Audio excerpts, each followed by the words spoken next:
Czy wam też w dzieciństwie rodzice mówili: zjedzcie wszystko, bo w Afryce dzieci głodują? Myślę, że dzisiaj dobrą odpowiedzią byłoby: a trzeba było kupować tyle żarcia do jasnej cholery? Dzisiaj porozmawiamy sobie na poważnie o jedzeniu.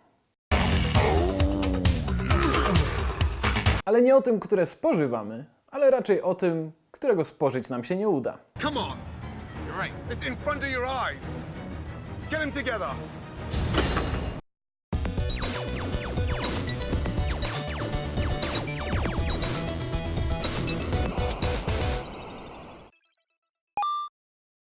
Zacząć jednak to nagranie trzeba od zarysowania pewnej scenerii, zaznaczenia kontekstu, w którym znajduje się ten problem. Bo ten problem sam z siebie nie byłby problemem, gdyby nie był powiązany z innymi tematami. Niestety to powiązanie istnieje, a te tematy są bardzo ważne. Dlatego też powstaje ten odcinek. Zacząć więc trzeba od faktu, że nadal na świecie ponad 820 milionów ludzi jest dotknięta głodem, czyli 1 na 9 osób. A z drugiej strony ponad 2 miliardy dorosłych cierpi na nadwagę, w tym niecałe 700 milionów jest otyła.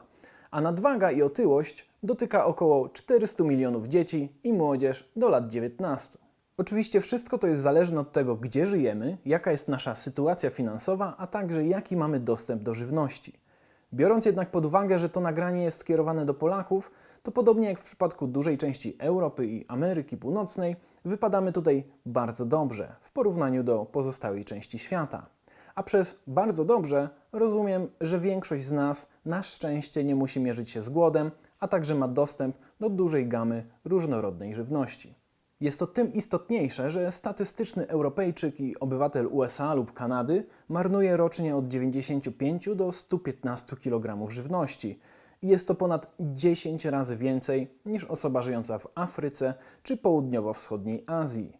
Czyli po prostu jemy więcej, ale przez to też zdecydowanie więcej marnujemy. Przejdźmy teraz trochę do statystyk, które oczywiście w 100% nie będą precyzyjne, bo kwestia marnowania żywności jest bardzo skomplikowana i zachodzi na każdym etapie istnienia tej żywności. Od produkcji przez dystrybucję, a na konsumpcji czy braku konsumpcji kończąc. Ale warto o tych liczbach sobie powiedzieć. Według raportu FAO rocznie marnuje się 1,3 mld ton żywności. Raport był opublikowany w 2013 roku, więc myślę, że śmiało można założyć, że ta liczba jest teraz jeszcze większa. Jak podaje raport Federacji Polskich Banków Żywności z 2018 roku, taka liczba wystarczyłaby na wyżywienie wszystkich mieszkańców Polski przez 66 lat. A jeśli już jesteśmy przy Polsce, to trzeba zaznaczyć, że jesteśmy na 5. miejscu w Unii Europejskiej w kwestii marnowania żywności z wynikiem około 9 milionów ton rocznie. Myślę jednak, że czasami trudno odnaleźć się lub po prostu wyobrazić sobie takie ilości jedzenia, więc warto szukać pewnych obrazków, które nam to ułatwią. Udało mi się natrafić na taki obrazek w książce Na marne Marty Sapały, w której właściciel jednego sklepu sieci Żabka opisuje losy żywności takimi słowami. Z małych sklepów codziennie wyjeżdża 50-wagonowy pociąg z jedzeniem. Na śmietnik. Dzień w dzień. Wyobrażając sobie ten pociąg, możemy dostrzec, jak ogromny jest to problem, zwłaszcza gdy uświadomimy sobie, że ten cytat dotyczy wyłącznie małych sklepów, a gdzie duże hipermarkety, producenci, dystrybutorzy i konsumenci? No właśnie, kto jest najbardziej winny? I tutaj temat robi się ciekawszy. I przyznam się szczerze, że sam byłem zaskoczony, bo o ile w przypadku wielu innych problemów ekologicznych, w których często indywidualnym wyborom konsumenckim przypisuje się większą wagę, mimo ich rzeczywistego małego znaczenia, tak w przypadku marnowania żywności to gospodarstwa domowe są odpowiedzialne za ponad 50% strat, gdzie przetwórstwo i produkcja to 30%, a sprzedaż to tylko 5%. Więc teraz wyobraźcie sobie, ile takich pociągów ze zmarnowaną żywnością wyjeżdża codziennie wprost z naszych domów. No dobra, ale warto jeszcze zwrócić uwagę na to, dlaczego właściwie marnowanie żywności jest tak nieodpowiedzialne i dlaczego powinniśmy coś z tym zrobić. W tym nagraniu nie skupiam się na temacie głodu, bo jest on dużo bardziej skomplikowanym zagadnieniem i warto zrobić o nim osobne nagranie, albo nawet kilka.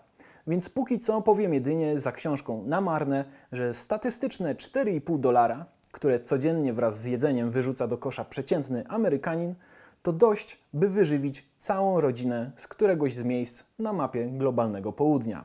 Albo, że cała żywność, którą wyrzucamy do kosza w Europie i USA, to cała jadalna produkcja subsaharyjskiej Afryki. Ale niestety to nie jedyny problem. W czasach katastrofy klimatycznej niebagatelne znaczenie ma też to, w jaki sposób produkcja żywności wpływa na stan naszej planety. A wpływa znacznie. Rolnictwo, a zwłaszcza przemysłowy chów zwierząt, odpowiada za wytwarzanie większości metanu i podtlenku azotu, które są gazami cieplarnianymi, a dodatkowo odpowiadając za 75% z całego wylesiania, tworzy to niebezpieczną mieszankę. Także 70% wody pitnej jest przeznaczona na wytwarzanie jedzenia. I tutaj ponownie, chów zwierząt jest najbardziej winny. Dlatego pamiętaj, że wyrzucając 1 kg wołowiny, to tak jakbyś wylewał do kanalizacji kilkanaście tysięcy litrów wody, a wyrzucając 1 kg pomidorów, wylewamy niecałe 300 litrów. Chociaż gdy wyobrazimy sobie liczby, słowo niecałe jest jakby nie na miejscu. A skoro już jesteśmy przy zwierzętach, to sprawa jest jeszcze bardziej ponura, bo nie dość, że przemysłowy chów zwierząt jest dużym klimatycznym problemem, a dodatkowo odpowiada za śmierć kilkudziesięciu miliardów lądowych zwierząt rocznie, to ponad 12 miliardów idzie na marne. I naprawdę nie trzeba być wegetarianinem czy weganinem, żeby zrozumieć, że hodowanie zwierząt w okropnych warunkach, a następnie ich zabijanie, tylko po to, żeby wyrzucić je na śmietnik, nie jest postawą godną podziwu. Wracając jednak jeszcze raz do kwestii ekologicznych, musimy pamiętać, że produkcja żywności jest szkodliwa dla naszej planety podwójnie. W trakcie jej wytwarzania, co oczywiście jest nieuniknione, ale także gdy jej nie użyjemy podczas transportu, trzymania w lodówkach, gotowania, a następnie wyrzucania, a po wyrzuceniu rozkładająca się żywność po raz drugi dokłada się do koncentracji metanu w naszej atmosferze. Biorąc więc te fakty pod uwagę, a także fakt, że w skali świata marnujemy około 1/3 wytworzonej żywności, gdybyśmy wzięli tę zmarnowaną żywność i porównali do emisji gazów cieplarnianych największych państw na świecie, znalazłaby się ona na 3. miejscu, wyprzedzając chociażby takie kraje jak Indie czy Rosja. Okej, ale czy w gąszczu tych przygnębiających informacji można znaleźć światełko nadziei? Myślę, że tak. Powstaje coraz więcej inicjatyw, które stawiają sobie za cel ograniczenie marnowania żywności i o których będę jeszcze mówił na kanale, więc pamiętajcie, żeby subskrybować. Ale w tym temacie dużą wartość mają także nasze wybory i nasze nawyki, bo tak jak wspomniałem, to gospodarstwa domowe odpowiedzialne są za ponad 50% wyrzucanego jedzenia. Co więc my możemy z tym zrobić? To jest pytanie dla Was. Piszcie w komentarzach, jak sami macie w planach lub już ograniczacie marnowanie jedzenia w swoich domach, a z tych komentarzy przygotuję poradnik, który ułatwi innym zrobienie tego samego. Więc pamiętajcie, żeby zostawić łapkę w górę, jeśli uważacie ten film za wartościowy. Jak zawsze wszystkie linki do źródeł znajdziecie w opisie. No i pamiętajcie, żeby podzielić się swoimi wrażeniami na dole. Dzięki za uwagę. Do zobaczenia.